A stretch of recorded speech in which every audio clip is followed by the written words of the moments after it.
आपको बता दें, सुप्रीम कोर्ट ने आज एक ऐतिहासिक फैसला सुनाया है, जिसमें सुप्रीम कोर्ट की तरफ से ये सुझाव दिया गया है कि लोक सेवकों के खिलाफ केस की इजाजत देने के लिए समय सीमा तय की जानी चाहिए। और इस समय सीमा का सुझाव भी दिया गया है। 3 से 4 महीने का वक्त प्रधानमंत्री और उनके कार्यालय को दिया जाएगा और इस मामले में संसद संशोधन प्रस्ताव ला सकती है। कार्रवाई के लिए 3 महीने का वक्त काफी है और अगर 3 से 4 महीने में कार्रवाई का फैसला ना लिया जाए तो स्वतः मान लिया जाए कि केस के लिए मंजूरी मिल चुकी है। भ्रष्टाचार निरोधक कानून में संशोधन की जरूरत है, ऐसा सुप्रीम कोर्ट की ओर से कहा गया है।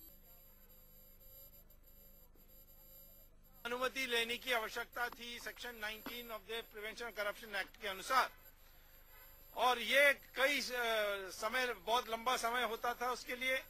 और यहाँ राजा के सवाल पर प्रधानमंत्री ने 16 महीने के बाद भी उन्होंने फैसला नहीं की और उन्होंने गलत मुझे एक चिट्ठी लिखी कि हमने सीबीआई को हम कंसल्ट कर रहे हैं, सीबीआई जांच कर रही है।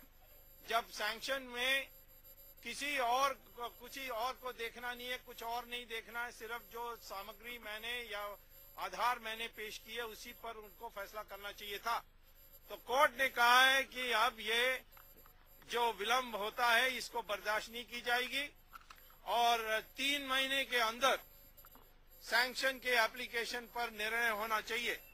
यदि सैंक्शन देने वाले या ना देने वाले को अटॉर्नी जनरल से कंसल्ट करनी है तो उनको 1 महीना और दिया जाएगा। तो अधिकतम 4 महीने के अंदर ये फैसला होना चाहिए। ये दोनों न्यायाधीश का निर्णय था।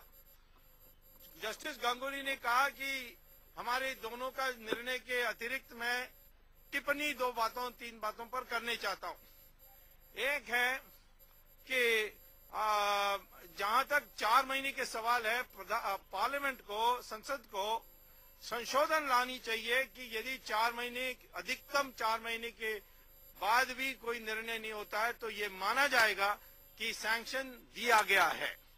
ये एक संशोधन लानी चाहिए। दूसरा, उन्होंने स्पष्ट कर दिया है कि आज कई कोर्ट में ये कहते हैं कि आप कंप्लेन ले जाओगे तो सैंक्शन पूछते हैं पहला। ये अनिवार्य नहीं है कि ये पूछना है, क्योंकि कॉन्स्टिट्यूशन के अनुसार सबको अधिकार है कोर्ट में जाकर किसी बात पर जांच कराने के लिए। तो किसी बात पर आपको कोर्ट के जरिए जांच करानी है तो फिर सैंक्शन की आवश्यकता नहीं है। ये सैंक्शन तब आएगी जब ट्रायल शुरू होगी। ये उन्होंने ये 2 टिप्पणी की है और इससे हम अति प्रसन्न हैं, क्योंकि उन्होंने हमारी पिटीशन को संपूर्ण रूप से स्वीकार किया है। और दूसरा है कि उन्होंने ऐसे रास्ते खोले हैं कि भविष्य में भ्रष्ट लोगों को के ऊपर केस डालने में हमें बड़ी सुविधा मिलेगी। हम कहेंगे हमारी संविधान की आज बहुत बड़ी जीत हुई है।